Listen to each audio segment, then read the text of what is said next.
میں सूरत इखलास का एक अमल बताता हूं।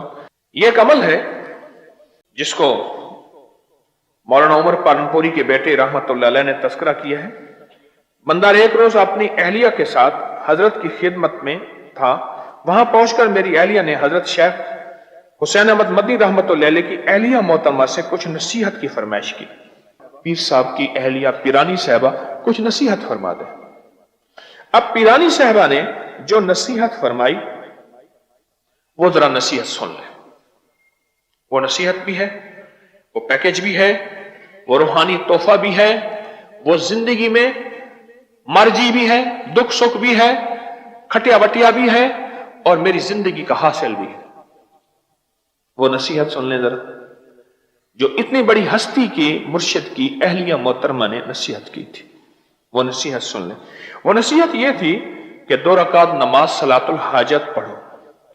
पहली रकात में सूरत फातिहा 1 बार और सूरत कुल हुवल्लाह 50 बार और दूसरी रकात में सूरत फातिहा 1 बार और सूरत कुल हुवल्लाह 50 बार, बस यही कुछ है।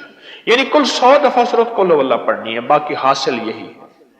2 रकात नमाज नफिल, सूरत फातिहा पढ़ के कितनी दफा कुल हुवल्लाह पढ़नी है, फिर रुकू सजदा, फिर दूसरी रकात में खड़े होना है और सूरत फातिहा पढ़ के और 50 बार क्या पढ़ना है,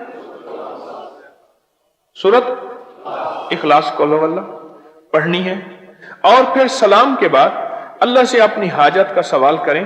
कहा कि उन्होंने बताया कि अमल जिसको भी बताया उस अमल का आज तक कोई सख्त से सख्त उलझा हुआ मसला, सख्त से सख्त उलझी हुई परेशानी, नाकामी, मुश्किल कोई भी जिंदगी की हो और उसका कभी हल और हासिल ना हुआ हो, उसका कभी हल और हासिल ना हुआ हो और इंसान थका हुआ हो और मायूस हो, आज तक कोई ऐसा नहीं मिला जिसको ये नफिल पढ़े हों और कहो मैं खाली हूं।